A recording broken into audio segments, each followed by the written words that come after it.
दोस्तों टाटा मोटर्स की बात करें तो काफ़ी बड़ी गुड न्यूज़ निकल के आ रही है। टाटा मोटर्स के एमडी की तरफ से काफ़ी ज़बरदस्त बयान निकल के आ रहा है। कंपनी ने आगे की फ्यूचर प्लान को बताया जो बहुत ही ज़बरदस्त है। कंपनी ग्लोबल मार्केट में अपने बिजनेस को बढ़ाने के लिए बड़ा फैसला कर चुकी है, जिसमें आप देख सकते हो इटली की कंपनी का अधिग्रहण कंपनी करेगी। इसके लिए इन्होंने फंड रेज किया है। अब आप देख ही सकते हो कि टाटा मोटर्स जिसका डीमर्जर होने जा रहा है, कंपनी दो हिस्सों में बटेगी क्योंकि बिजनेस लगातार बढ़ रहा है। कंपनी सिर्फ कमर्शियल व्हीकल नहीं बनाती बल्कि पैसेंजर व्हीकल में भी ज़बरदस्त इसका बिजनेस है। और साथ में कंपनी का आप देखें जैगुआर का, लैंड रोवर का प्रीमियम सेगमेंट का बिजनेस भी है और कंपनी का ईवी मोबिलिटी का बिजनेस भी है। ऐसे में इन बिजनेस को संभालने के लिए दो हिस्सों में बांटना बहुत ज़्यादा जरूरी हो गया। ऐसे में क्या है आगे की संभावना, उसको जानने की कोशिश करेंगे इस वीडियो के माध्यम से। इसके अलावा एफआई ने बाजार में फिर खरीदारी शुरू किया, क्या है शुभ संकेत, समझेंगे इस वीडियो के माध्यम से। लेकिन फ्रेंड्स उससे पहले अगर आप पहली बार हमारे चैनल पे आए तो चैनल को सब्सक्राइब कर दीजिए, एक बेल आइकॉन दबा दीजिए ताकि जब भी नया वीडियो बने पहला नोटिफिकेशन आपको मिले। वीडियो पसंद आए तो लाइक से जरूर कीजिए। चलो फ्रेंड्स वीडियो स्टार्ट करते हैं। मैं हूँ आपका दोस्त एस बी दवे और हमारे अपने चैनल ऑनलाइन कमाई में आपका बहुत बहुत स्वागत है। तो सबसे पहले बीएससी सेंसेक्स की बात कर ले तो 81,904 के स्तर पे आपको क्लोजिंग देखने को मिलेगी आज, जहाँ पे 355 पॉइंट की तेज़ी थी, यानी 0.44% की तेज़ी सेंसेक्स में। तो बाज़ार फिर से चलने लगा है और आप देख सकते हो इंट्राडे में 81,992 तक सेंसेक्स गया। इसका मतलब 82,000 का स्तर फिर से आता हुआ दिखाई दे रहा है। तो इसके पीछे वजह कि अब बाज़ार में एफआई थोड़ी सी खरीदारी शुरू कर चुके और वो आंकड़े उत्साहवर्धक है। तो ये आप देख सकते हो कि 9 सितंबर को इस महीने में पहली बार एफआई ने 2050 करोड़ का फ्रेश इन्वेस्टमेंट किया था। फिर 10 सितंबर को 115 करोड़ की बिकवाली की। 11 सितंबर को उन्होंने 3,472 करोड़ की भारी बिकवाली की। लग रहा था कि अब वो बाज़ार में भारी बिकवाली शुरू करेंगे, लेकिन ऐसा नहीं हुआ। आज फिर से वो थोड़े से खरीदार थे तो 11,094 करोड़ का उन्होंने फ्रेश इन्वेस्टमेंट किया, सामने 10,964 करोड़ की बिकवाली की। इसका मतलब यह है कि उन्होंने 129 करोड़ का नया इन्वेस्टमेंट किया। तो ये एक अच्छी बात है कि भले ही कम, लेकिन अब देखें तो बाजार में फिर से वो खरीदारी शुरू कर चुके हैं। अभी इस महीने में अभी तक 9,244 करोड़ की उनकी बिकवाली हुई है, लेकिन अब जो है आने वाले इसमें संभावना पॉजिटिव बनने लगी है। दूसरी तरफ डीआई रोज की तरह आज भी खरीदार थे। तो डीआई ने देख सकते हो कि पिछले दो ट्रेडिंग सेशन ने 10 और 11 को तो ज़बरदस्त खरीदारी की। 10 सितंबर को उन्होंने 5,000 करोड़ की खरीदारी की, तो 11 सितंबर को उन्होंने 4,000 करोड़ की ज़बरदस्त खरीदारी की। आज उन्होंने 11,675 करोड़ का फ्रेश इन्वेस्टमेंट किया, सामने उन्होंने 10,119 करोड़ की बिकवाली की। इसका मतलब ये कि उन्होंने आज 1,556 करोड़ का नया इन्वेस्टमेंट किया और इस महीने में अब तक उन्होंने 27,147 करोड़ का इन्वेस्टमेंट ऑलरेडी कर दिया है। तो पिछले कई महीनों की तरह इस महीने में भी उन्होंने जम के खरीदारी की है। और सबसे जो बड़ी बात है कि 27,000 की खरीदारी के सामने डीआई के बिकवाली मात्र एफआई की 9,000 करोड़ है। इसका मतलब ये है कि ये आंकड़ा काफ़ी ज़्यादा भारी है, जिससे बाजार में स्टेबिलिटी का एक हमें सिग्नल दिखाई देता है। आज निफ्टी ऑटो में भी तेज़ी थी, 26,866 के स्तर पे 122 पॉइंट की तेज़ी थी, यानी 0.46% की तेज़ी थी। और यहाँ पे टाटा मोटर्स में तेज़ी ऑटो सेक्टर के मुकाबले भी अच्छी थी। तो 714 के आसपास क्लोजिंग देखने को मिली, 1.18% की तेज़ी देखने को मिली। तो फाइनली टाटा मोटर्स का शेयर फिर से 700 के ऊपर ट्रेड करने लगा है। यहाँ से अब एक पॉजिटिव माहौल बनता हुआ दिखाई दे रहा है। पिछले एक सप्ताह में यहाँ पे 3.4% की तेज़ी ऑलरेडी बन चुकी है और पिछले एक महीने में 9.35% की शानदार तेज़ी बनी है, यानी स्टॉक ने अब निचले लेवल से दौड़ना शुरू किया है। वैसे 3 मंथ के हिसाब से यहाँ पे 0.01% की हल्की सी गिरावट है, यानी पिछले 3 महीनों के हिसाब से तो स्टॉक सीमित दायरे में ही ट्रेड करता हुआ आपको दिखाई देगा।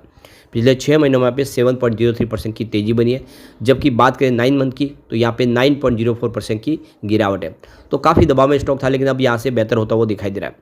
तो टाटा मोटर्स ने इटली की जो कंपनी है आईवेको ग्रुप के कमर्शियल व्हीकल बिजनेस को खरीदने के लिए लगभग यहाँ पे देख सकते हो कि $4.5 बिलियन का ब्रिज लोन जुटा लिया है। तो एक बड़ा फंड उठाया है क्योंकि कंपनी को खरीदना है। तो ये सौदा एशिया की इस साल की सबसे बड़ी लोन डील में से एक माना जाता है, यानी बड़ा फैसला है। इस अधिग्रहण की वैल्यू करीब 3.8 बिलियन यूरो के आसपास है और सभी रेगुलेटरी मंजूरियों के बाद अप्रैल 2026 तक पूरा होने की उम्मीद है। डील पूरी होते ही टाटा मोटर्स को यूरोप के कमर्शियल व्हीकल मार्केट में मजबूत जगह मिल जाएगी और बिजनेस तेज़ी से बढ़ना शुरू हो जाएगा। तो अभी तक कंपनी का जो प्रीमियम सेगमेंट में काम था जैगुआर लैंड रोवर का, लेकिन अब कमर्शियल सेक्टर में भी कंपनी तेज़ी से आगे बढ़ने की पूरी तैयारी कर चुकी है। तो एशिया की जो सबसे बड़ी डील है, इसमें 12 महीने के लोन को टाटा सन्स का सपोर्ट मिला है और इसे बाद में 12 से 18 महीनों में इक्विटी और फिर लंबी अवधि के कर्ज से रिफाइनेंस किया जाएगा। इस डील को मॉर्गन स्टैनली, MUFG और मॉर्गन स्टैनली सीनियर फंडिंग ने अंडरराइट किया है। आईवेको ने जुलाई में अपने डिफेंस बिजनेस को देखो कि लियोनार्डो स्पा को बेचने और बाकी कारोबार टाटा मोटर्स को बेचने का फैसला किया था। इस अधिग्रहण की कुल कीमत करीब 3.8 बिलियन यूरो है। तो ये डील फाइनल होने के बाद टाटा मोटर्स को यूरोप के कमर्शियल व्हीकल मार्केट में सीधी एंट्री मिल जाएगी। यह कदम लगभग 18 साल पहले जैगुआर लैंड रोवर को खरीदकर कंपनी ने बाज़ार में अपनी स्थिति मजबूत की थी और ये अब देख सकते हो कि कंपनी की ग्लोबल मार्केट में एक बड़ी रणनीति के तहत जो शुरुआत होने जा रही है, ये बहुत ही ज़बरदस्त है। उम्मीद है कि सभी मंजूरियों के बाद ये डील अप्रैल 2026 तक पूरी हो जाएगी। तो काफ़ी ज़बरदस्त फैसला है जो आने वाले समय टाटा मोटर्स की दशा और दिशा दोनों तय करने जा रहा है। अब एक जो बड़ी गुड न्यूज़ निकल के आ रही है, टाटा मोटर्स के MD शैलेश चंद्रा का बयान निकल कर है। उनका कहना है कि टाटा मोटर्स का जो टारगेट है कि पूरे मार्केट के अंदर पैसेंजर मार्केट में 20% का उनको मार्केट शेयर हासिल करना है। तो ये देख सकते हो कि कंपनी इस समय EV सेगमेंट में मार्केट लीडर है, उनकी हिस्सेदारी सबसे बड़ी है EV सेगमेंट में और कंपनी ने EV बिजनेस की शुरुआत की थी इंडिया के अंदर, तो उनकी हिस्सेदारी अच्छी है। पहले तो 70% के आसपास हुआ करती, लेकिन उसमें फिर कमी आई, 40% के आसपास है। लेकिन अब टाटा मोटर्स ने टारगेट सेट किया है कि आने वाले 2030 तक पूरे कमर्शियल पैसेंजर व्हीकल मार्केट में वो 18 से 20% की हिस्सेदारी लेना चाहते हैं, एक बड़ी उनकी पोजीशन बनाना चाहते हैं। तो ये देख लो कि टाटा मोटर पैसेंजर व्हीकल और टाटा पैसेंजर इलेक्ट्रिक मोबिलिटी दोनों में आगे ग्रोथ की संभावना काफ़ी ज़्यादा दिखाई दे रही है।